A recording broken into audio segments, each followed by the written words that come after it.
Desires, man, desires. Whoo! The biggest contributor to self-sabotage is that caving to desires.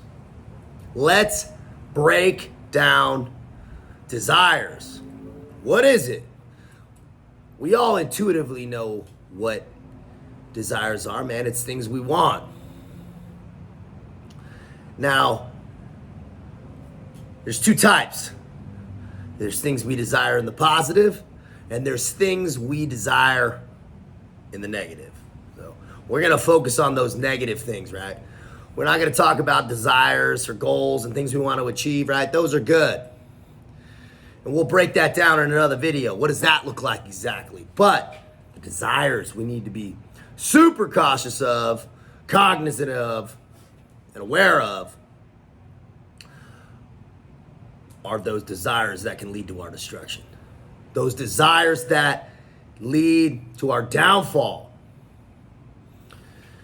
When do desires hit us? Oftentimes you'll notice, a lot of men and women watching this, you know, we start to desire things when we start to get a little momentum. We start to desire things, man, when we start to achieve some success. We have some self-confidence.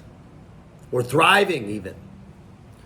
That's why when you're peaking, oftentimes self-sabotage occurs.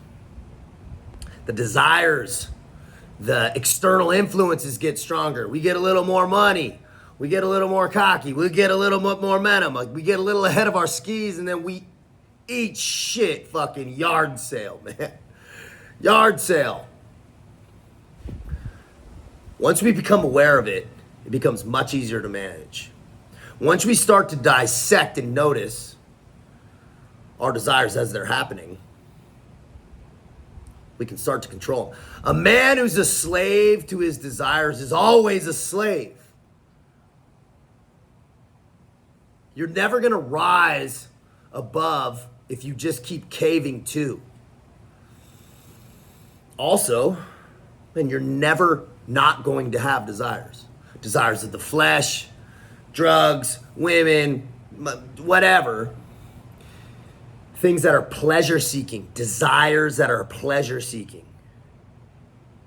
Man, if you're desiring things that are pleasure and not purpose, that's that path, that's that wide road.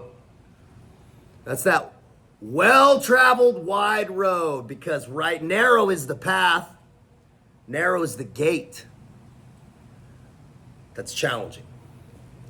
That's being disciplined and saying no to ourselves. Simple as that.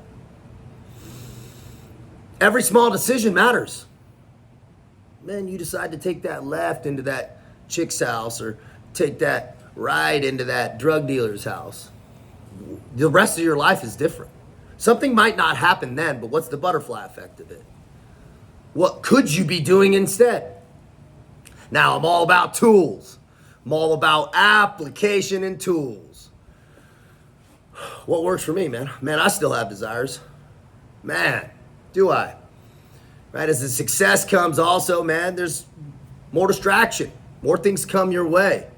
Right, it was easy, even easier in that French Foreign Legion barracks room than now. Out here in the free world. A lot of things to fuck you up, a lot of things to trip you up. So you gotta be cautious, gotta be strategic, gotta be deliberate about the choices you make. Now, we're talking about application and tools. What works for me?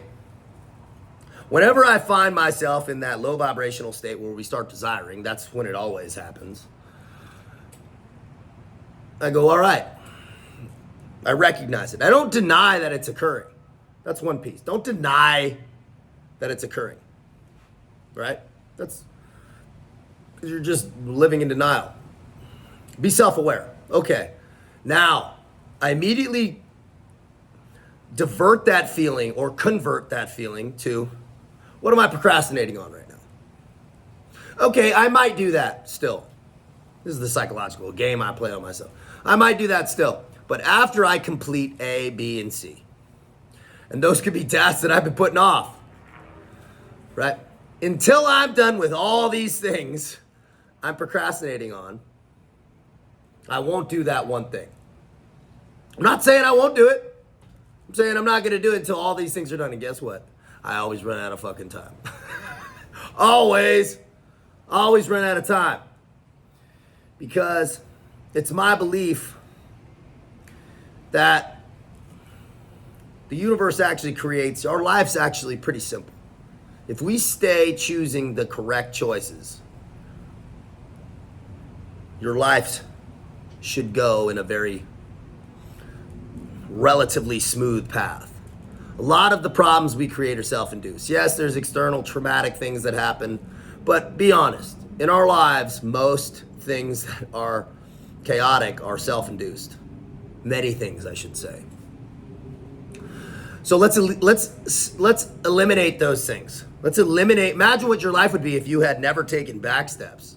If you had never caved into that desire that led to that chaotic thing in your life that you had to fight back to get to zero to. Getting in survival mode. Man, you notice when we're in survival mode, man, when you're hungover, Mr. Scary, whatever, man, you're not really desiring much because you're surviving. You're trying to survive. It's always when we get a little bit of cheese, man, we get a little bit of, get a momentum. Boom. Those desires hit. Be careful. Application. Convert that negative space, psychological state of desire, obsessive thought and desire, into a positive catalyst. That takes repetition and practice, right? Repetition is the architect of achievement.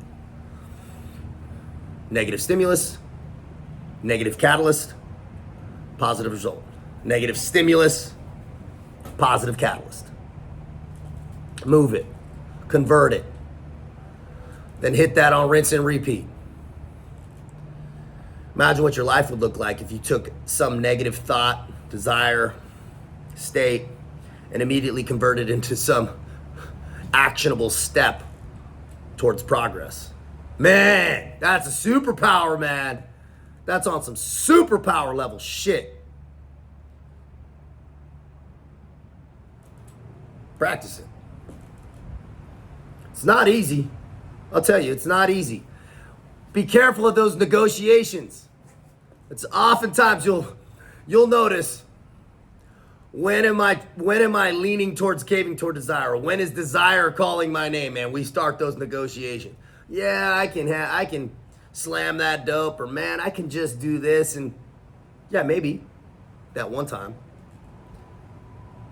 But it ain't gonna, you walk yourself down that road. That part's hard, right? To see the end consequence of that initial small decision. Desires.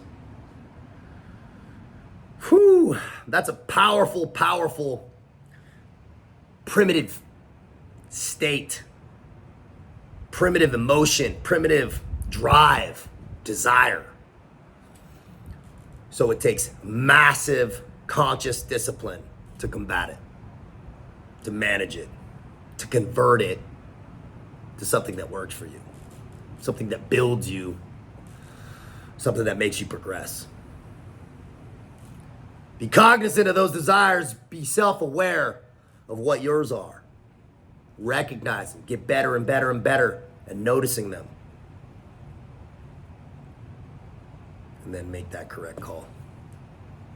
Be smart. Out here.